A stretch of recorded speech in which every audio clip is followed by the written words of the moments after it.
Ok, el contexto de esta investigación más que nada se basó en cómo el alcohol influye en la gente y más específicamente si el alcohol hace que test como el Pressure Pain Threshold, que es el que mide si a alguien le duele más o menos pasándose en una sola escala a todos los que se les hace este test, les afecta o les beneficia en cohesión en cuanto les duele. Como bien sabemos, el alcohol causa un estado de inconsciencia y en el que no se piensa bien y no se siente bien tampoco. Entonces, con esta investigación sabemos cómo es que afecta el alcohol en este tipo de tests. La investigación se basa en jóvenes y adultos seleccionados en un modo no planificado en cuestión a la selección de estos,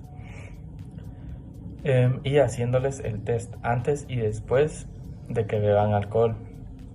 En este caso, el alcohol seleccionado fue el vodka, que como bien sabemos tiene una alta medida de alcohol. Y ahora, sabiendo que ustedes dan contexto sobre nuestro proyecto final, yo le hablaré sobre los análisis estadísticos, en la cual se basaba a utilizar las herramientas digitales que hemos aprendido durante todo este semestre, en la cual consistía en utilizar estadísticas descriptivas, histogramas, caja de bigotes y las pruebas T, Z y F, en la cual eh, utilizamos nuestras pruebas de hipótesis, las cuales fueron de media, proporción y también de varianza. En la prueba de la media utilizamos la prueba variada, que es para la prueba T, utilizando nuestros cálculos, la cual se rechazaba HO. Y en la segunda utilizamos la prueba de las proporciones, la cual se utilizaba la prueba Z. Y de último utilizamos una prueba F para las varianzas, en la cual se concluía y atrás mía estarían las conclusiones, las descripciones de cada uno de los problemas que fueron sacados. Espero que haya sido de su agrado. Muchas gracias. Hola, yo vengo a hablarles sobre la discusión de resultados. En este proyecto sobre el efecto del alcohol en el umbral de dolor, encontramos resultados significativos. La edad promedio de los participantes fue de 26 años con cierta variabilidad en la muestra. Ante la ingesta de la presión promedio fue de 159 kPa, aumentando a 172 kPa. Después los hombres mostraron un promedio post ingesta a 170 kPa, mientras que las mujeres tuvieron alrededor de 147 kPa, indicando posibles diferencias de género en las respuestas al alcohol.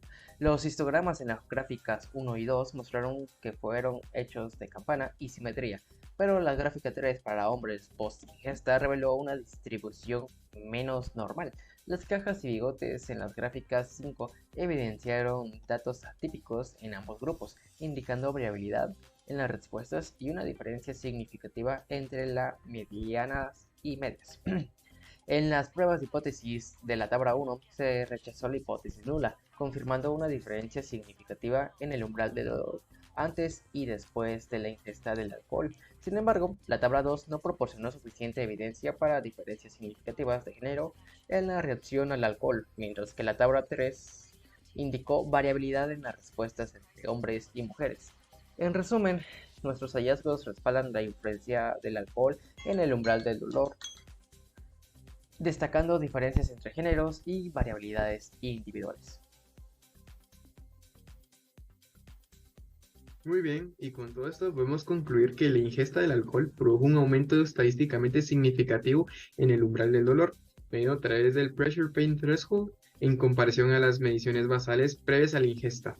Esto sugiere que el alcohol tiene un efecto analgésico agudo. El aumento del dolor posterior a la ingesta del alcohol fue observado tanto en hombres como en mujeres. Sin embargo, el efecto fue más pronunciado en las mujeres, quienes mostraron un mayor efecto al analgésico del alcohol. Los análisis estadísticos demostraron que la diferencia entre la media del umbral y el antes y el después fue drásticamente significativa. Asimismo, se detectaron diferencias en la varianza del umbral del dolor entre hombres y mujeres posterior a la ingesta. Ahora bien, como recomendaciones para este proyecto, que fue realizado mediante un simulador web llamado The Island, que tiene la capacidad de verse entre distintos sitios de plataformas e incluso en varias pestañas de manera simultánea, por lo que se puede aprovechar esta característica para mejorar la optimización de tiempo y recolectando base de datos o más personas, así para tener un mejor control de tiempo y trabajo.